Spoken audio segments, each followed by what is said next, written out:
sini saya akan menjelaskan perkembangan handphone dari masa ke masa. Yang pertama, pada tahun 1983, HP portabel pertama dijual seharga 54 juta.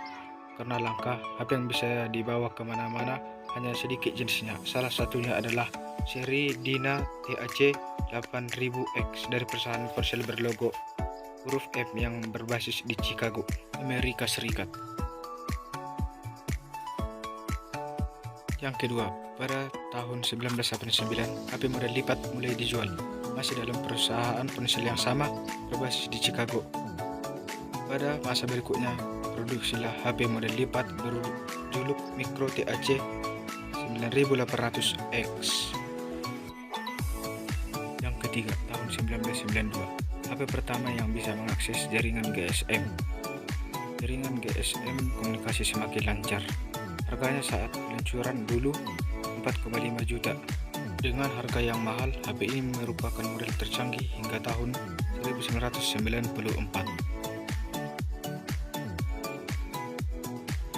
Yang keempat, pada tahun 1994, HP dengan layar sentuh menggunakan stylus.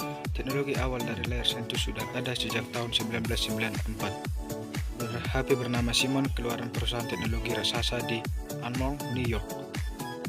Metode input menggunakan pensil stylus juga menambah kesan canggih HP ini. Dulu harganya bisa mencapai 12 juta dan hanya bisa digunakan di Amerika saja. Yang kelima, pada tahun 2000, HP dengan fungsi layaknya smartphone layar. Mirip dengan smartphone zaman sekarang, ponsel keluaran perusahaan telekomunikasi asal Stockholm, Swedia mengeluarkan seri yang mempunyai berbagai fitur canggih. Tak hanya SMS, HP ini juga bisa digunakan untuk berkirim email. Yang keenam, pada tahun 2007, layar sentuh kapasitif yang bisa dioperasikan dengan tangan. Layar sentuh sudah ada sejak sekitar tahun 1994. Namun ponsel generasi pertama dari perusahaan yang didirikan Steve Jobs membuat layar sentuh kapasitif menjadi semakin populer. Teknologi ini membuat HP cukup dioperasikan dengan sentuhan jari saja. Smartphone besutan Apple ini juga membuat HP tak sekedar alat komunikasi, tapi juga sebagai alat mencari informasi terkini. Yang ketujuh, pada tahun 2018, HP desain tipis dan enak digenggam. Pada tahun 2018, smartphone dengan desain cantik dan tipis jadi primadona. Sebut saja Advan G2. Smartphone generasi kedua dari seri G tersebut mempunyai dimensi hanya 156,3 x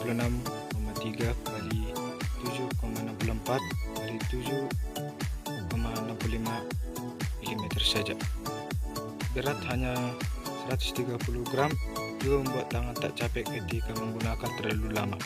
Dimensi yang kecil juga tak membuat baterai Advan G2 cepat habis. Baterai dengan kapasitas 3500 mAh membuat kapasitas dengan smartphone lancar tanpa halangan seharian. Yang kedelapan, pada tahun 2019, smartphone seperti kamera SLR. iPhone 11 adalah salah satu yang terbaik untuk ambil urusan foto dan video jika kamu sedang mempertimbangkan membeli gadget mahal hari ini. Kualitas yang baik diberikan pada autofocus yang bekerja lebih cepat. Hasilnya lebih tajam secara keseluruhan dengan reproduksi warga yang lebih akurat dibandingkan iPhone XR. Foto yang diambil dengan cahaya yang cukup, hasilnya tampak lebih hebat. Kita mengetahui bahwa pada saat ini juga HP iPhone ini diperebutkan dan menjadi primadona di bagian smartphone pada masa ini. Dampak negatif memakai handphone. Yang pertama adalah gangguan mental. Gangguan mental dapat menyebabkan komplikasi serius, baik pada fisik, emosi, maupun perilaku. Yang kedua, mudah lupa. Karena radiasi dari handphone dapat merusak sel saraf otak sehingga menyebabkan daya ingat yang melemah. Tiga, kurangnya hubungan sosial. Karena sering bermain handphone di kamar sehingga mengurangi hubungan sosial dengan teman-teman seumuran. Saking seringnya bermain handphone di kamar, kita tidak tahu apa yang terjadi di luar sana. 4, gangguan kesehatan. Cahaya radiasi dari handphone dapat mengakibatkan melemahnya imun tubuh yang mengakibatkan timbulnya kanker pada tubuh kita. Yang kelima, gangguan penglihatan. Faktor yang menyebabkan mata minus pada anak adalah mata dipaksakan fokus sepanjang hari menatap layar handphone. Jadi pada saat bermain game ya, pasti akan fokus terus pada layar HP. Dampak positif memakai handphone. Yang pertama adalah komunikasi dengan keluarga dan teman. Memudahkan komunikasi dengan keluarga atau teman yang berjauhan sehingga bisa memberikan kabar satu sama lain.